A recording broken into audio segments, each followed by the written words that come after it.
Assalamualaikum warahmatullahi wabarakatuh. Saya Amel Febrisa, dosen yang mengajar di blog Keterampilan Belajar. Pada hari ini kita akan mempelajari tentang note taking.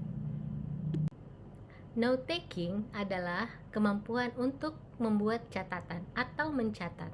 Learning outcomes atau sasaran pembelajaran pada topik kuliah hari ini adalah setelah mengikuti kuliah ini, adik-adik diharapkan mampu memahami fase-fase dalam membuat note taking atau dalam membuat catatan.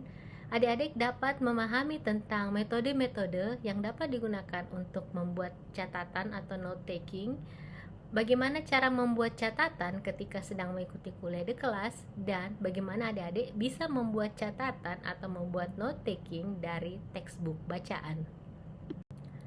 Outline pada presentasi kuliah kali ini terdiri dari pendahuluan tentang note taking atau membuat catatan, baik itu memahami apa itu note taking, bagaimana strategi membuat catatan, serta fase-fase dalam membuat catatan. Selanjutnya adik-adik, kuliah ini juga akan menjelaskan tentang metode-metode yang dapat digunakan untuk membuat catatan selama mengikuti kuliah di kelas, yaitu terdiri dari metode Cornell, metode outline, membuat catatan dengan konsep map, dan membuat catatan dengan charting method atau dengan tabel.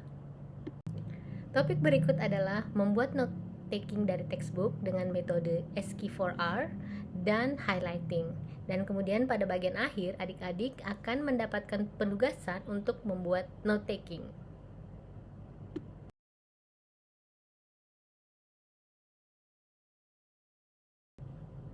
Apa manfaatnya ketika kita membuat catatan, ketika kita mengikuti kuliah, atau ketika kita membaca? Yang pertama, akan membuat adik-adik tetap fokus, keeps you alert. Karena ketika kita membuat catatan pada saat kita kuliah ataupun pada saat kita membaca textbook, itu akan membuat tubuh adik-adik aktif, membantu kita untuk tetap fokus, menghindari perasaan ngantuk atau gangguan-gangguan lain selama belajar. Yang kedua adalah engage your mind, akan memaksa melibatkan pikiran adik-adik. Jadi ketika kita ikut kuliah, kita mendengarkan itu, kalau kita membuat catatan, itu akan memaksa kita untuk mendengarkan dengan seksama, dan kita harus memutuskan apa yang harus dicatat dari kuliah tersebut, ya. Sehingga secara tidak langsung pikiran kita itu akan aktif terlibat dalam proses belajar. Kemudian yang ketiga adalah ketika kita membuat catatan, itu akan emphasize and organize information. Adik-adik akan terbiasa membuat highlight, mensoroti hal-hal penting atau kata-kata kunci dari informasi yang adik-adik terima ketika kuliah dan atau ketika membaca textbook, ya. Kemudian yang berikutnya, ketika membuat note taking, sebenarnya adik-adik itu meng-create a condensed record for study. Adik-adik secara tidak langsung membuat summary atau ringkasan yang akan membantu adik-adik untuk mereview atau meninjau kembali kuliah tersebut ketika belajar mandiri di rumah. Ada beberapa strategi yang bisa adik-adik gunakan ketika membuat catatan. Yang pertama, selalu cantumkan tanggal dan judul catatan di bagian atas halaman catatan adik-adik. Itu akan membantu adik-adik untuk tetap organize, ya, tetap teratur, tetap terapi. Yang kedua, cobalah untuk membuat catatan dengan cara menulis dibandingkan dengan mengetik di laptop atau di tablet. Nah, kemudian yang ketiga adalah tulislah catatan yang dibuat dengan kata-kata sendiri. Jadi itu akan membantu adik-adik untuk memahami materi daripada hanya menghafalkan apa yang dosen sampaikan di depan kelas. Kemudian yang keempat, gunakan bullet point atau titik-titik, ya, untuk memberikan poin-poin atau hal-hal yang membantu adik-adik untuk merefer atau mencari hal-hal yang lebih rinci, ya. Jadi biasanya gunakan kayak bullet point, ya, poin-poin. Yang kelima, coba menggunakan berbagai teknik untuk mencatat, ya, seperti metode Cornell, metode outline, ataukah dengan menggunakan mind mapping yang nanti akan saya jelaskan di presentasi berikutnya. Kemudian tuliskanlah catatan tersebut dengan tuliskanlah ringkasan di akhir catatan tersebut. Jadi setelah adik-adik mencatat mengikuti satu kuliah, buatlah summary dari keseluruhan catatan yang adik buat, ya. Ini membantu untuk adik-adik mereview atau merefer kembali catatan tersebut ketika ingin meninjau materi kuliah itu lagi di kemudian hari. Sebenarnya dalam membuat catatan atau dalam membuat note taking itu ada beberapa fase ya. Yaitu yang pertama adalah fase sebelum kelas atau fase sebelum kuliah. Jadi sebelum kuliah sebaiknya adik-adik sudah membuat catatan sebelum mengikuti kuliah di kelas. Yang kedua adalah fase ketika mengikuti kuliah di kelas. Ini akan membuat adik-adik untuk engage, akan terlibat dan aktif selama kuliah atau proses pembelajaran di kelas. Kemudian yang fase terakhir adalah fase after class. Jadi fase setelah kuliah itu adalah fase di mana adik-adik mereview kembali apa yang telah dicatat selama kuliah.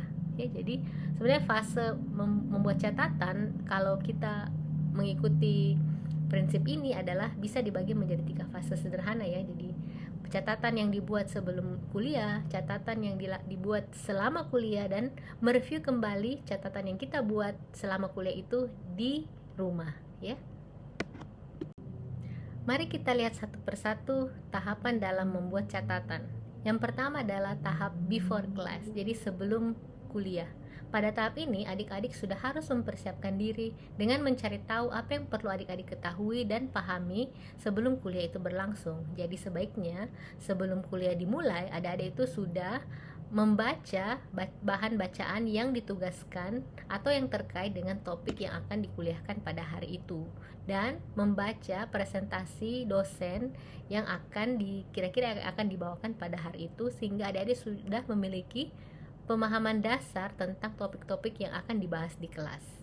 Yang berikutnya, sebelum kuliah sebaiknya adik-adik sudah menuliskan pertanyaan-pertanyaan apapun yang Anda miliki tentang apa yang adik-adik baca atau apa yang adik-adik dapat dari presentasi PowerPoint dosen yang adik-adik pegang sebelum kuliah itu ya. Ketika nanti adik-adik berkesempatan di kelas, silakan tanyakan kepada dosen.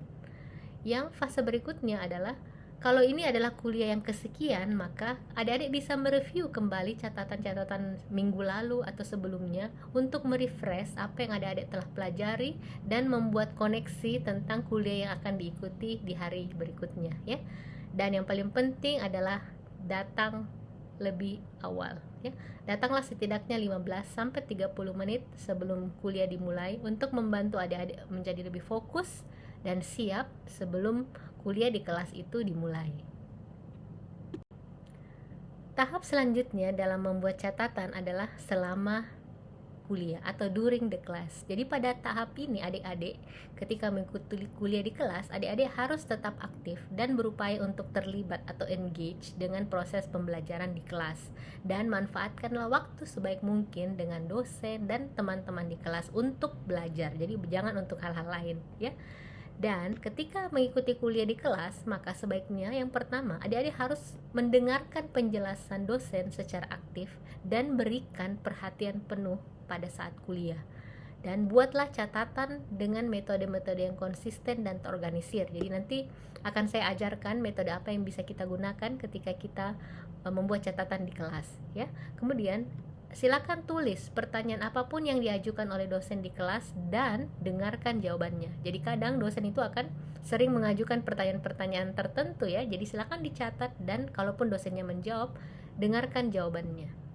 Perhatikan struktur sesi kuliah yang berlangsung. Jadi biasanya di 5-10 menit pertama di kelas itu dosen akan memberikan gambaran umum tentang topik utama di kelas, dan dia akan memberikan poin-poin intinya ya. Dia akan menyebutkan outline presentasi itu. Dengarkan hal tersebut. Dan yang berikutnya adalah perhatikan pada beberapa bagian dari presentasi dosen itu, yaitu pada bagian summary, ide-idenya, main idenya atau poin-poin intinya, pada konsep-konsep utama, dan jangan khawatir untuk menuliskan setiap kata dari hal tersebut. Jadi ketika dosen sudah menyebutkan hal-hal inti, ide-ide utama, konsep-konsep inti, jangan cemas, silakan tulis kata-kata tersebut ya. Jadi itu akan membuat adik-adik untuk aktif dan terlibat selama proses pembelajaran di kelas.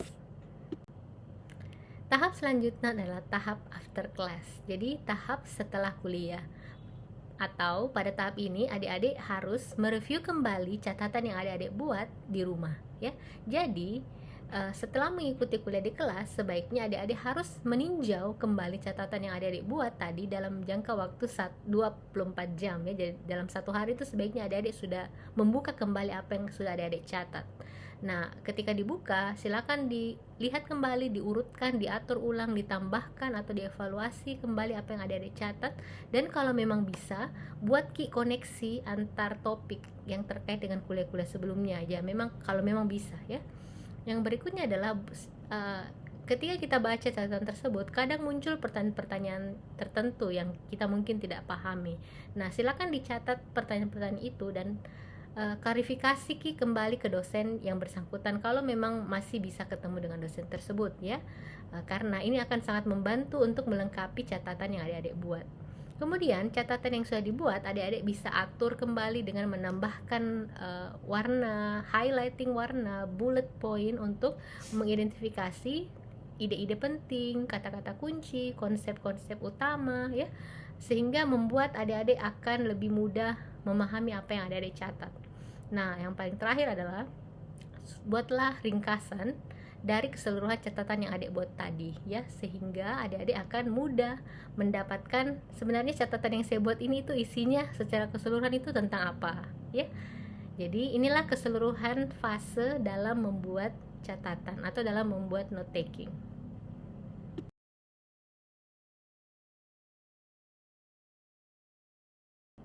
Baiklah, untuk topik selanjutnya adalah saya akan perkenalkan adik-adik dengan metode-metode yang dapat digunakan di dalam kelas untuk mencatat. Jadi, pada topik ini, adik-adik akan diperkenalkan dengan berbagai teknik yang bisa adik-adik pakai untuk membuat note taking selama sesi kuliah di kelas. Jadi, ingatlah sebenarnya, there is no right way to take notes, there is only a way that is right for you. Jadi tidak ada cara yang benar sebenarnya untuk buat catatan, tapi hanya ada satu cara yang tepat untuk adik-adik. Jadi setiap orang itu akan memiliki metode yang sesuai dengan dirinya. Jadi tidak ada yang baik, tidak ada yang paling benar, tidak ada yang paling buruk. Semuanya itu tergantung dari adik-adik sendiri nanti. Yang mana yang adik-adik rasa paling sesuai dengan kebutuhan adik-adik. Sebelum adik-adik membuat catatan selama kuliah, adik-adik harus tahu dulu untuk bisa memastikan apa sih yang penting. Jadi, selama ikuti sesi kuliah di kelas, biasanya ada beberapa hal yang mesti menjadi perhatian adik-adik.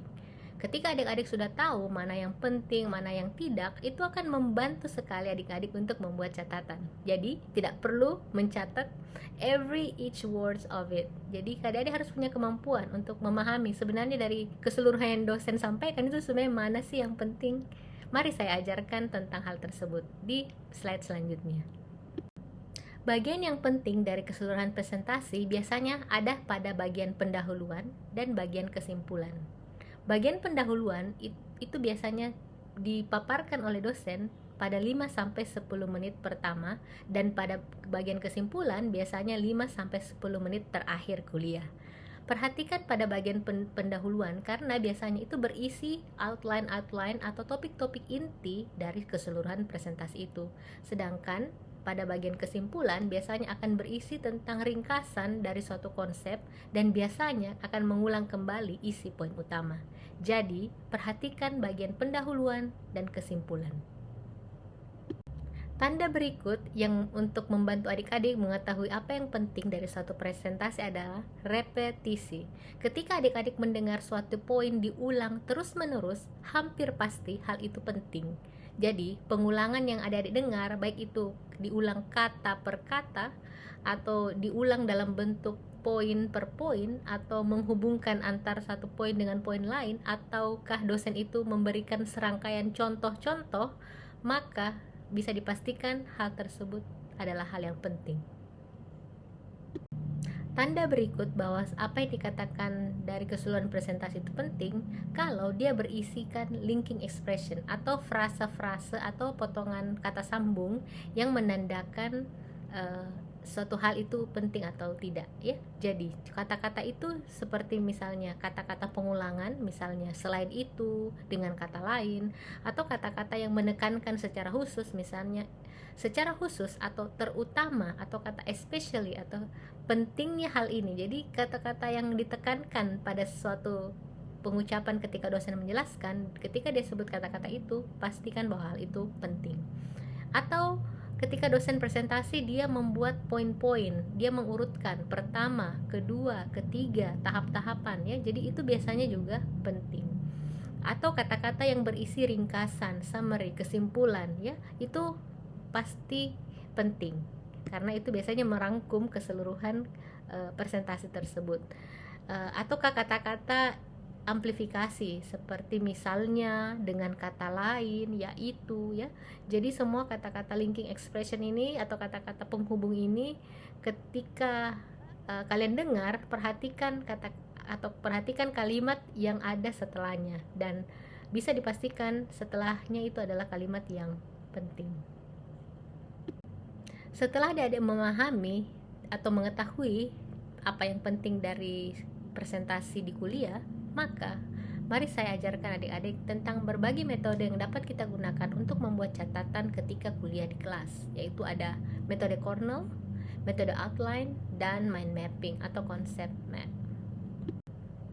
Metode Cornell atau Cornell method. Dalam membuat catatan dengan menggunakan metode Cornell ada 4 langkah. Langkah yang pertama adalah adik-adik harus menyiapkan halaman pada kertas catatan adik-adik. Jadi, pada halaman catatan tersebut, adik-adik harus membaginya menjadi 3 kolom. Kolom kiri yang merupakan kolom Q column atau kolom penanda. Kemudian adalah kolom kanan yang merupakan kolom catatan. Dan kolom bawah yang merupakan kolom summary atau kolom ringkasan. Jadi bentuk kolomnya ini seperti huruf T terbalik. Langkah kedua adalah mulailah mengisi kolom catatan atau kolom notes ya. Jadi ketika mengikuti kuliah, catatlah pada kolom ini apa yang adik-adik anggap penting tadi dari apa yang disampaikan oleh dosen di kelas selama kuliah berlangsung. Nah, langkah berikutnya adalah mengisi kolom ketiga atau kolom Q ya. Apa yang diisi pada kolom tersebut? Isilah dengan kata-kata kunci.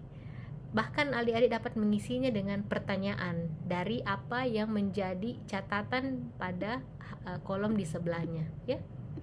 Sehingga dengan membuat Q, dengan membuat hint, adik-adik itu bisa dengan mudah mengidentifikasi sebenarnya apa sih yang saya catat ini, saya mau mencari hal ini, sehingga adik mudah nanti untuk mencari lagi apa yang adik-adik sudah catat.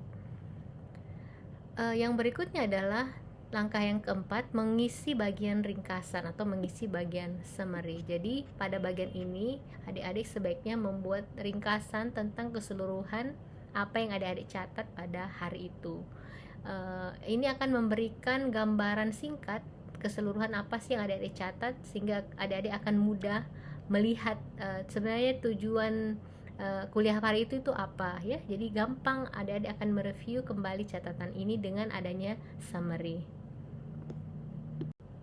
Karena metode Cornell adalah merupakan salah satu metode ini juga memiliki pro dan kontra. Pro-nya adalah metode ini akan dapat membantu mahasiswa untuk mencatat dan mereview kembali catatannya dalam satu halaman ya. Jadi tidak perlu repot-repot mencari dengan halaman yang berbeda. Yang kedua, dengan adanya metode ini, mahasiswa itu dapat dengan mudah membuat highlight terhadap konsep dan ide-ide utama dengan mengidentifikasi bagian Q dan bagian hint tadi ya. Kemudian yang ketiga adalah metode ini sebenarnya akan mendorong mahasiswa untuk bisa active learning, mampu merefleksikan materi pada saat dia ikut kuliah dan harus menuliskannya secara langsung. Jadi secara langsung itu sangat mendorong active learning di kelas. Tapi ada kontra dari metode ini. Yang pertama, membuat atau meringkas konten materi dan mengidentifikasi pertanyaan ataukah Q maupun hint. Itu biasanya mahasiswa butuh effort lebih. Jadi kadang mahasiswa itu harus memikirkan kembali sebenarnya kata kuncinya itu apa, pertanyaan yang saya mau itu taruh untuk catatan yang ini itu apa. Itu kadang ada kesulitan hal itu oleh mahasiswa. Kemudian kolom notes itu memiliki ruang terbatas ya, karena satu halaman itu kan dibagi 3. Jadi biasanya dengan mencatat tangan itu ruangan untuk menulis itu terbatas. Jadi itulah sebenarnya pro dan kontranya ya. Tapi secara umum kalau adik-adik merasa sesuai dan cocok dengan metode Cornell ini ketika mengikuti kuliah di kelas untuk membuat catatan, silakan dicoba. Kapan sebaiknya kita menggunakan metode Cornell? Jadi metode Cornell atau Cornell Method sebaiknya adik-adik gunakan kalau adik-adik itu lebih suka untuk membuat catatan dalam satu halaman yang sama ya. Karena metode Cornell kan itu kita mencatat dalam satu halaman yang sama. Yang kedua adalah metode Cornell ini sangat tepat digunakan kalau adik-adik itu ingin berpartisipasi lebih aktif di kelas ya, karena dengan membuat catatan dengan cara metode Cornell, adik-adik itu dipaksa untuk bisa menentukan hint, menentukan cue, menentukan kata-kata kunci dari keseluruhan apa yang dosen sampaikan, sehingga adik-adik itu mau tidak mau pasti akan aktif untuk berpartisipasi di kuliah, akan menjadi active learning. Kemudian yang berikutnya adalah ketika adik-adik ingin berlatih untuk membuat ringkasan, summary dari secara keseluruhan kuliah, maka metode ini akan sangat baik untuk adik-adik. Nah, ini sangat membantu juga kalau nanti suatu saat ujiannya dalam bentuk esai atau jawaban-jawaban singkat. Metode lain dalam membuat note taking selama mengikuti sesi kuliah di kelas adalah dengan metode outline. Jadi metode ini merupakan metode yang paling sederhana ketika adik-adik membuat catatan. Dan mungkin adik-adik sebenarnya sudah terbiasa dengan metode ini. Jadi isinya adalah dengan membuat outline atau garis besar pada saat membuat catatan, adik-adik dapat mengatur informasi yang adik-adik dengar dengan cara yang lebih terstruktur, dengan cara yang lebih logis, terurut ya, sehingga nanti adik-adik akan bisa lebih mudah melihat bagaimana detail-detail dan bagaimana hubungan antara satu konsep dengan konsep lain ya. Jadi sebenarnya metode outline ini adalah metode yang sebenarnya sangat umum digunakan ketika kita melakukan pencatatan atau mencatat dalam kelas selama sesi kuliah. Bagaimana tahapan dalam membuat catatan dengan metode outline? Jadi seperti yang adik-adik lihat di atas adalah tulislah dulu judul di sisi kiri dokumen. Nah, judul ini akan mewakili ide baru atau topik baru dari suatu topik yang dipresentasikan oleh dosen ya. Setelah itu adik-adik akan menuliskan subtopik dengan memberikan indentasi ke kanan ya, subtopik ke arah kanan. Nah, setelah itu subtopik ini akan mewakili ide atau topik-topik yang termasuk bagian dari topik utama ya. Nah, setelah itu adik-adik juga bisa menambahkan lagi poin yang menjadi bagian dari subtopik itu dengan cara menambahkan lagi satu poin dengan indentasi ke kanan ya. Jadi hal ini adalah poin-poin yang berisi fakta-fakta yang mendukung subtopik tersebut. Nah, bahkan adik-adik bisa mungkin harus menambahkan lagi satu indentasi di kanan di bawah supporting fact tadi, di bawah poin-poin itu yang merupakan hal-hal yang lebih detail yang merupakan bagian dari subpoin dari poin-poin tersebut. Nah, selanjutnya untuk hal baru adik-adik bisa menuliskan lagi topik lain yang merupakan judul besar utama lain di bawahnya. Begitu terus sampai kuliah atau sesi kuliah itu selesai. Nah, sebenarnya metode mencatat ini dengan metode seperti ini adalah dapat adik-adik lakukan apabila kuliah yang dosen presentasikan di depan kelas itu terstruktur dan ataukah dosennya itu kuliah dengan menggunakan PowerPoint ya, sehingga dengan begitu biasanya adik-adik akan mudah mengidentifikasi yang mana topik utama, yang mana subtopik, mana poin-poin, mana yang detail ya. Tapi kalau kuliah dosen itu tidak teratur itu juga akan kesulitan ketika adik-adik menggunakan metode ini di kelas ya.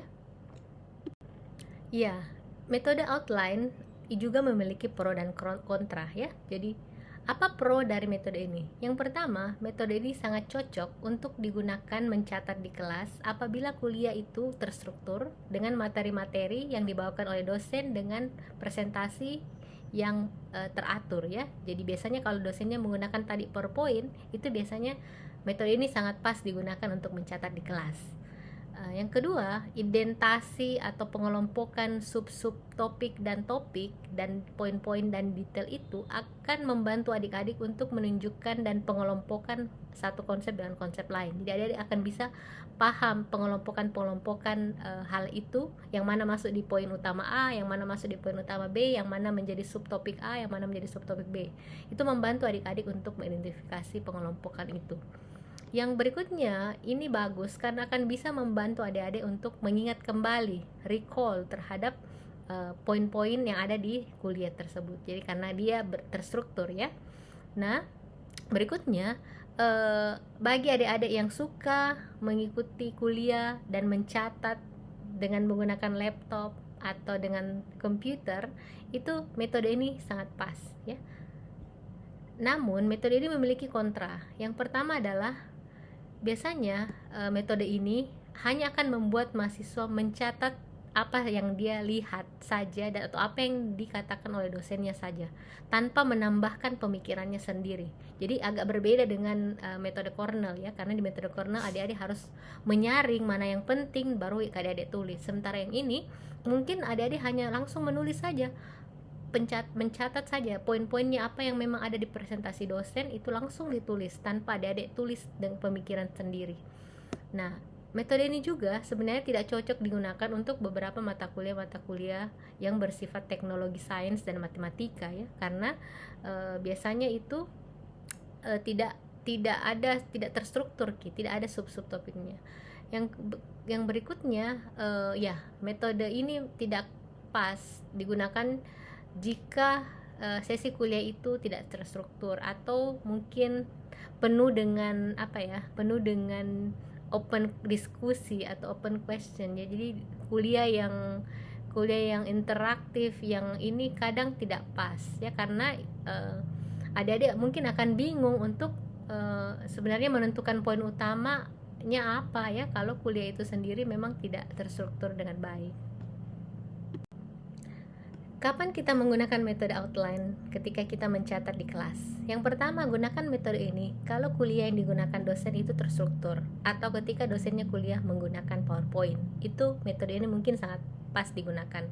Yang kedua, kalau adik-adik rasa tidak punya cukup waktu untuk menentukan bagaimana atau apa yang harus kalian catat, artinya mungkin kuliahnya tidak cukup lama, sehingga adik-adik hanya akan menulis poin utama dan subtopik saja, tanpa harus merumuskan Q atau poin-poin Q atau hints atau merumuskan kata-kata sendiri. Jadi itu adik-adik bisa menggunakan metode ini. Atau adik-adik itu sebenarnya ingin menulis kembali catatan ini ke dalam bentuk catatan yang lain ya.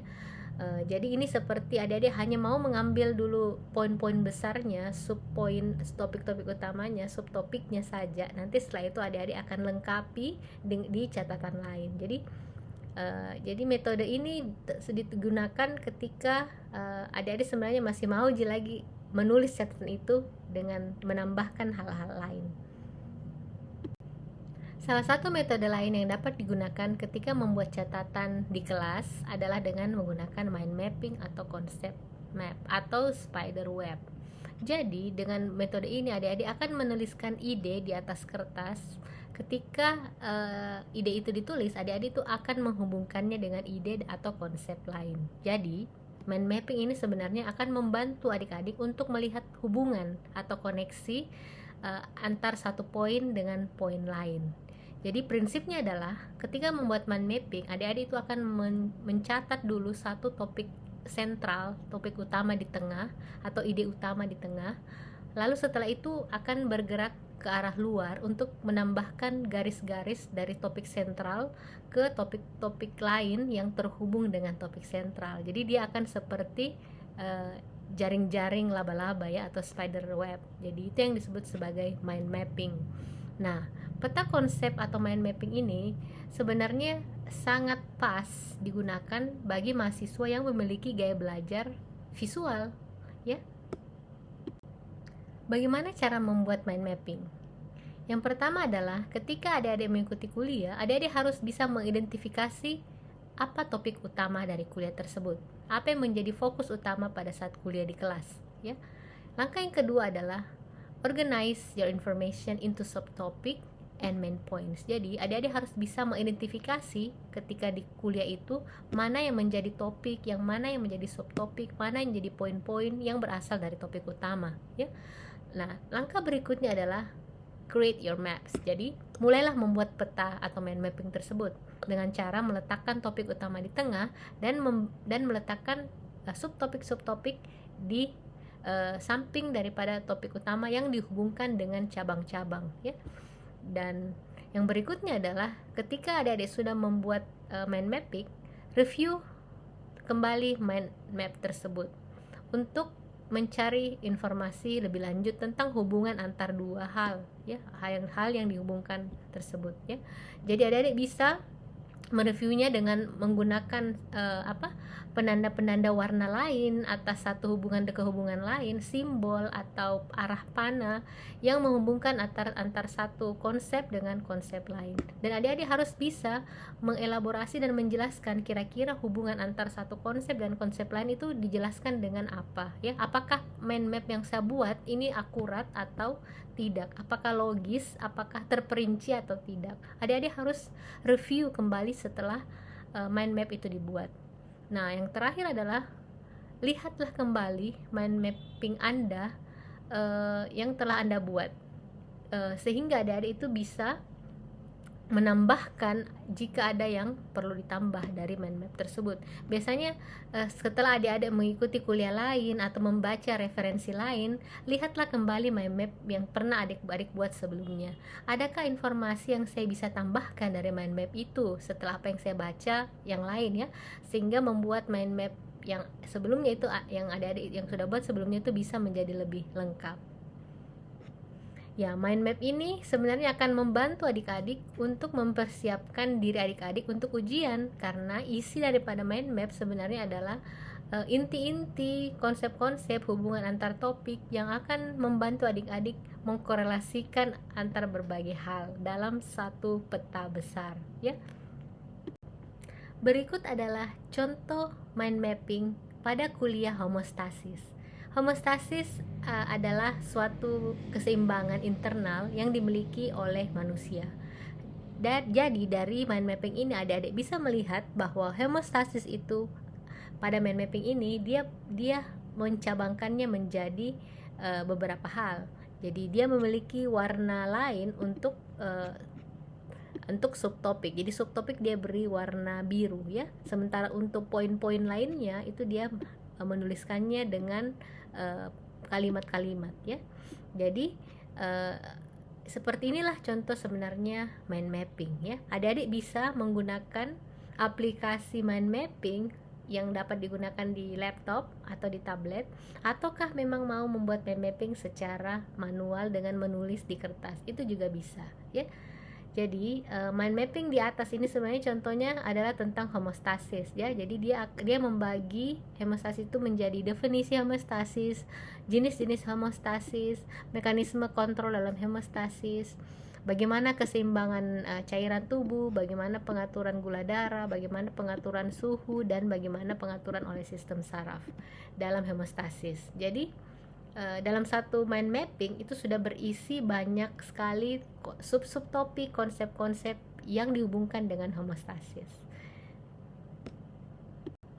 Untuk aplikasi yang bisa adik-adik gunakan dalam membuat mind mapping, adik-adik bisa mengklik pada link tersebut di atas. Seperti metode lain, metode mind mapping juga memiliki pro dan kontra. Pro dari metode ini adalah metode ini sangat bagus bagi mahasiswa yang memiliki gaya belajar visual. Dan ide ini atau metode ini itu sangat pas digunakan bagi mahasiswa untuk brainstorming, atau dia gunakan untuk brainstorming atau sesi diskusi di luar kelas. Jadi ini sebenarnya metode ini bisa dipakai di dalam maupun di luar kelas. Dan metode ini sebenarnya pas untuk digunakan pada sesi kuliah yang kurang terstruktur, ya. Jadi kalau tadi metode outline itu pas untuk kuliahnya yang terstruktur, terurut, poin-poinnya jelas, tapi metode mind mapping sebenarnya bisa digunakan apabila sesi kuliah itu tidak terlalu terstruktur, lebih banyak diskusi, lebih banyak brainstorming. Kuliah seperti itu sangat pas jika menggunakan jika kita mencatat dengan metode mind mapping. Metode ini juga bagus karena memungkinkan mahasiswa untuk melihat hubungan antara beberapa topik sehingga bisa memperbesar kemampuannya untuk mengingat atau meretensi informasi dengan mengingat hubungan antar hal. Nah, ada kontra dari metode ini. Yang pertama, karena metode ini sering digunakan dalam kuliah-kuliah yang bersifat diskusi atau brainstorming, maka kadang sulit dibedakan mana fakta dan opini dari yang dicatat di dalam peta dalam mapping tersebut ya. Kemudian biasanya metode ini itu tidak berjalan sendiri, tidak digunakan sendiri. Biasanya harus dilengkapi dengan metode yang lain seperti metode corner atau metode outline. Jadi harus ada catatan-catatan lain yang mendukung catatan dengan mind mapping ini. Tantangannya berikutnya adalah ketika membuat mind mapping itu harus memiliki konsentrasi yang baik ya di kelas, karena adik-adik itu harus mampu menghubungkan antara hal-hal sehingga harus betul-betul pay attention pada sesi kuliah di kelas. Apalagi kalau kuliahnya yang berbentuk FGD atau yang berbentuk diskusi atau brainstorming, maka sangat membutuhkan konsentrasi mahasiswa ketika dia mau mencatat dengan metode ini. Nah, metode ini juga tidak terlalu pas digunakan kalau kuliah itu memaparkan hal-hal yang terlalu detail atau terlalu kompleks ya, atau terlalu banyak hal-hal detailnya. Itu kadang susah kita mencatat kalau kita menggunakan mind mapping pada sesi kuliah ya. Kapan kita bisa menggunakan mind mapping atau peta konsep? Peta konsep atau mind mapping dapat digunakan pada kuliah-kuliah jika sesi kuliah di kelas itu terorganisir dengan baik atau kuliahnya itu fokus pada konsep tertentu. Bisa juga adik-adik telah mempelajari beberapa konsep sebelum-sebelumnya dan kemudian adik-adik mampu menghubungkan konsep-konsep tersebut dengan sub-sub kategori yang lain ya. Namun biasanya hal ini dilakukan jika spiderwebnya itu atau mind mappingnya itu tidak terlalu kompleks. Metode lain yang dapat digunakan ketika membuat catatan di kelas adalah dengan metode charting atau charting method atau membuat tabel. Jadi metode ini adalah adik-adik membuat catatan menggunakan tabel untuk menyingkat dan mengatur catatan yang adik-adik buat. Metode ini adik-adik bisa dimudahkan dengan membuatnya menggunakan Microsoft Excel atau Google Spreadsheet yang terdiri dari kolom, yaitu kolom kategori, dan baris yang merupakan baris topik. Metode charting method cukup sederhana untuk dibuat. Ada 3 langkah yang adik-adik lakukan jika ingin membuat catatan dengan menggunakan metode charting atau dengan membuat tabel. Yang pertama, adik-adik harus identifikasi dulu kolom dan baris ya. Adik-adik bisa melakukan membaca dulu materi kuliah sebelumnya, baik itu dari textbook, catatan kuliah sebelumnya, ataukah slide presentasi dosen. Kemudian dari hasil bacaan itu adik-adik kemudian harus menentukan apa topik utama dari kuliah tersebut, apa saja subtopiknya, lalu masukkanlah kategori tersebut ke dalam tabel ya. Masukkan bagian topik utama dalam kategori dan subtopiknya di bagian baris. Langkah kedua adalah adik-adik harus menyiapkan catatan, baik itu ketika mau menggunakan kertas dan membuat tabel atau bisa menggunakan Microsoft Excel maupun spreadsheet. Yang ketiga adalah ketika sudah selesai menyiapkan tabel tersebut, telah mengisi dengan kategori dan subtopik, silakan adik-adik mengikuti kuliah dengan seksama, mencatat informasi di kolom-kolom yang sesuai selama kuliah berlangsung ya. Selama kuliah adik-adik harus memperhatikan dengan cermat kata-kata itu atau ide-ide utama, konsep-konsep utama dari kuliah yang disampaikan oleh dosen di kelas. Berikut adalah contoh dari catatan dengan menggunakan charting method. Pada contoh di atas, adik-adik bisa melihat catatan dengan topik utama adalah parasomnia ya. Jadi parasomnia ini adalah gangguan tidur. Parasomnia itu dapat berupa sleep terror atau sleepwalking atau nightmare. Di sini pada kolom kategori, pembuat catatan membuat beberapa kategori, baik itu dari onset penyakitnya, kejadian atau occurrence-nya, durasi gangguan penyakitnya, dan kolom catatan tambahan. Dengan demikian, selama mengikuti kuliah tentang parasomnia, si pembuat catatan bisa langsung mengisi kolom-kolom tersebut. Selayaknya dengan metode catatan yang lain, metode charting method juga memiliki pro dan kontra. Pro-nya adalah model catatan seperti ini mampu membuat mahasiswa untuk mudah mencari informasi yang relevan dengan cepat. Kemudian akan mengurangi jumlah catatan atau tulisan yang harus dibuat dengan metode tabel seperti ini karena cukup ringkas. Yang ketiga, akan menawarkan cara yang lebih mudah bagi mahasiswa untuk menghafal fakta-fakta dan mempelajari perbandingan antar beberapa kategori. Jadi jika dia membandingkan beberapa hal antar topik itu akan sangat mudah jika dibuat dalam bentuk tabel. Dan metode ini akan sangat baik digunakan bagi mahasiswa untuk mereview dan bahkan untuk melengkapi catatan tulisan di luar kelas atau setelah sesi kuliah. Kontranya adalah untuk membuat catatan ini memang mahasiswa harus mampu dulu mengidentifikasi apa yang akan menjadi kategori dan apa yang akan menjadi subtopik sebelum kuliah dimulai. Dan kemudian metode ini bukan juga merupakan metode yang fleksibel jika misalnya ketika dosen membawa kuliah, dosennya ternyata menambahkan hal-hal lain di luar apa yang akan dikuliahkan sebelumnya ya. Dan ini juga tidak ideal katanya untuk beberapa mata kuliah sains dan teknologi seperti fisika dan matematika. Dan metode mencatat seperti ini akan sangat sulit digunakan jika kuliah itu terlalu cepat atau kuliahnya itu tidak terstruktur, sehingga akan menyusahkan mahasiswa untuk mengelompokkan kategori-kategori tersebut. Kapan sebaiknya kita menggunakan metode charting method ini? Jadi metode membuat catatan secara tabel adalah dapat digunakan jika ujian yang akan dihadapi oleh mahasiswa itu berfokus pada fakta dan hubungan atau membedakan sesuatu. Jika ujiannya itu banyak menanyakan hal tersebut, mendiagnosa, mendiferensial diagnose, maka metode ini akan sangat pas digunakan. Kemudian, jika materi kuliah yang disajikan itu cukup banyak dan disajikan dalam durasi yang singkat, maka metode membuat charting atau membuat tabel akan sangat membantu. Dan berikutnya, jika kita ingin membuat catatan dan kita tidak punya banyak waktu untuk mengedit atau mereview catatan yang kita buat sebelum mengikuti ujian, hanya karena dengan metode tabel sebenarnya akan mempercepat waktu kita untuk mereview.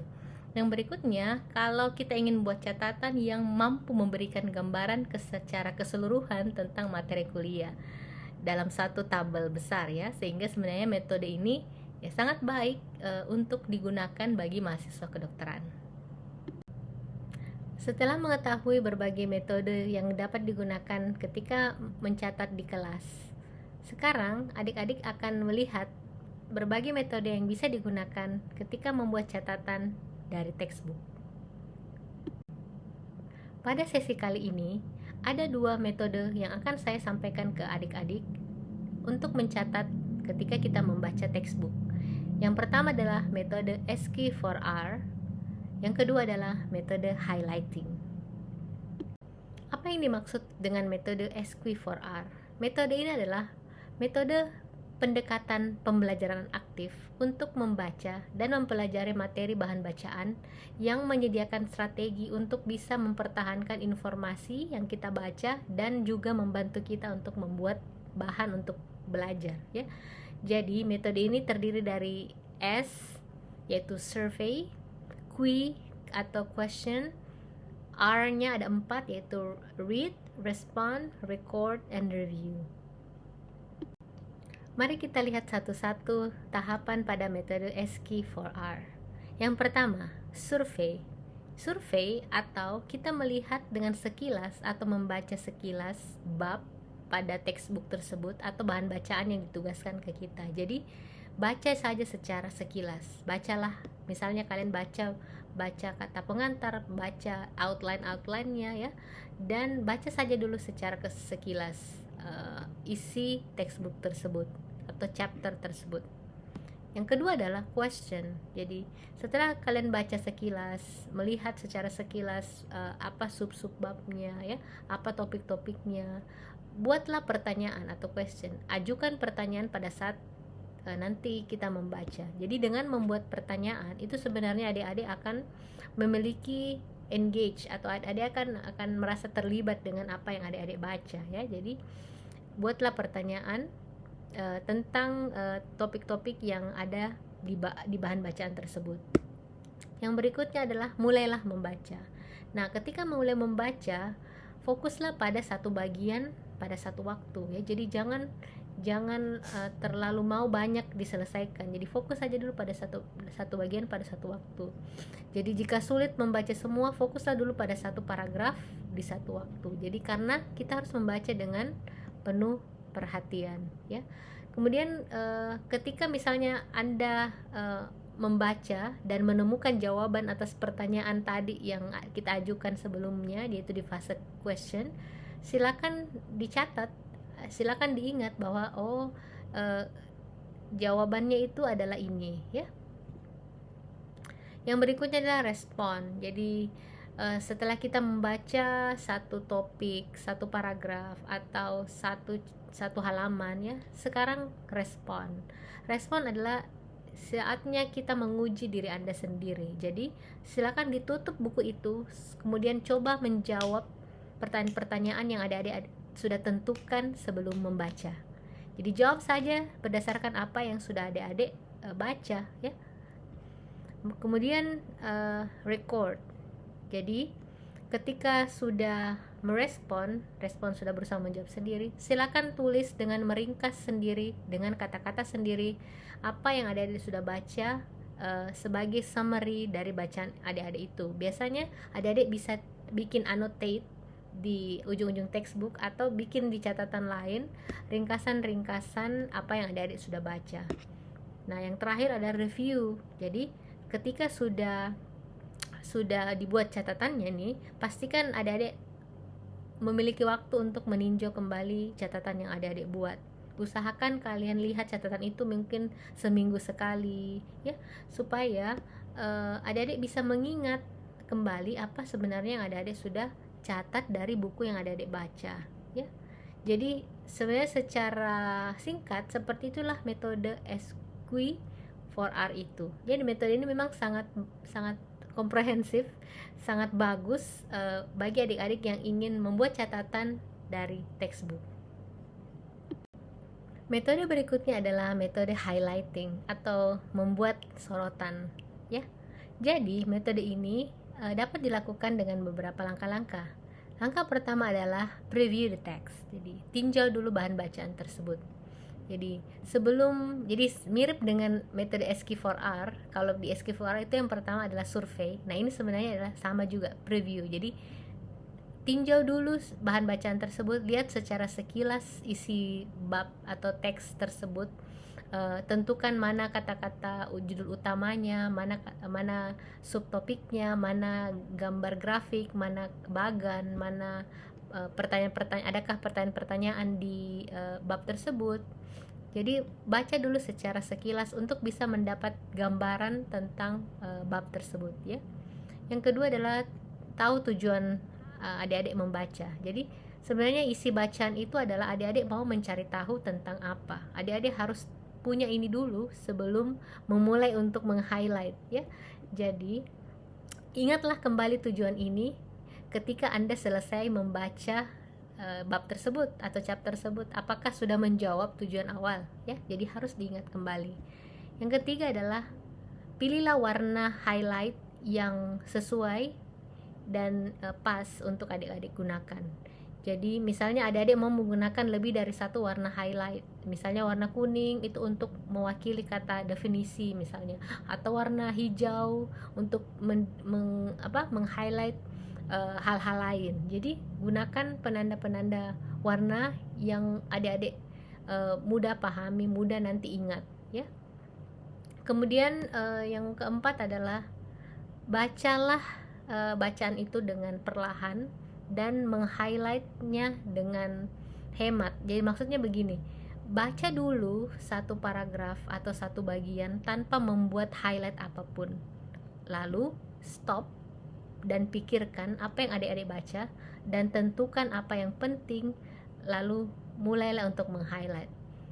Jadi batasi diri tak untuk tidak meng-highlight satu kalimat atau satu paragraf. Jadi usahakan kita baca dulu satu paragraf, pahami apa inti dari paragraf itu, apa yang penting, baru itu yang kita highlight. Jadi jangan dibaca satu paragraf langsung di highlight semua satu paragrafnya, nanti lama-lama satu halaman di highlight semua. Jadi ini adalah 4 langkah yang adik-adik harus lakukan ketika menggunakan metode highlighting. Metode highlighting merupakan cara membuat catatan dengan sangat mudah ya. Jadi ini cara termudah dan tercepat ketika kita membuat catatan.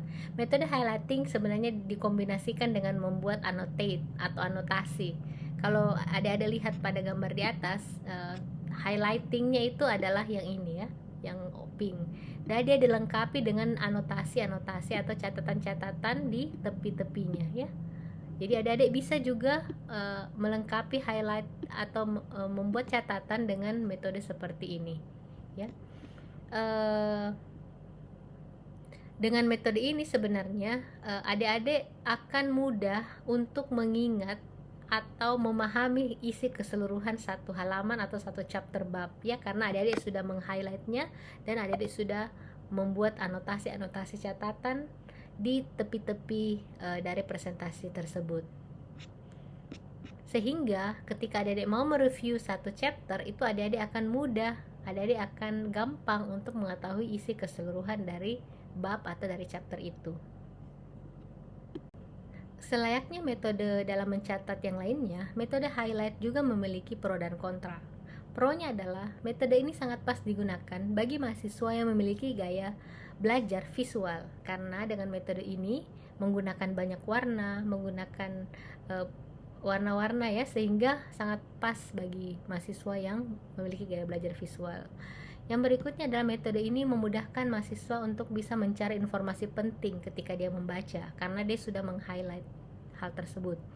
Berikutnya, metode ini sebenarnya sangat dianjurkan sebelum sesi diskusi. Jadi ketika mahasiswa itu akan mengikuti sesi diskusi, misalnya tutorial, metode highlighting dari textbook itu menjadi sangat dianjurkan dan sangat pas bagi mereka, sehingga mudah nanti mahasiswa untuk menyampaikan hasil apa yang dia baca di sesi diskusi dengan ketika dia membuat catatan dengan cara highlighting dan menganotasi highlighting tersebut ya. Kontranya adalah kadang ada mahasiswa kesulitan untuk memahami atau mencari mana yang penting dari satu paragraf ya. Jadi dia akhirnya meng-highlight seluruh paragraf itu ya. Jadi dia tidak tahu mana informasi yang harusnya penting.